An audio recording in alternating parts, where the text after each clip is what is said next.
రథసప్తమి నుంచి సూర్య భగవానుడిలో వేగం, సూర్యుడి ఆశీస్సులతో ఈ రాశివారికి అన్నీ శుభాలే. ఈ నెల 25న రథసప్తమి. ఆ రోజు నుంచి సూర్య భగవానుడిలో వేగం పెరుగుతుంది. ఇది ఫిబ్రవరి 13 వరకు కొనసాగుతుంది. రథసప్తమి రోజున ఆదిత్య హృదయం కానీ సూర్య స్తోత్రం కానీ పఠించడం వలన వృశ్చిక రాశి వారికి ఆదాయంలోనూ కెరీర్లోనూ ఊహించని అభివృద్ధి కనిపిస్తుంది. ఏ ప్రయత్నం చేపట్టినా సక్సెస్ అవుతుంది. నిరుద్యోగులకు అరుదైన అవకాశాలు లభిస్తాయి.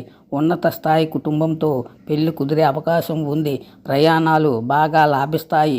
ఉద్యోగంలో శీఘ్ర పురోగతి ఉంటుంది. వృత్తి, ఉద్యోగ, వ్యాపారాల రీత్యా ఇతర దేశాలకు వెళ్ళే అవకాశం కలుగుతుంది.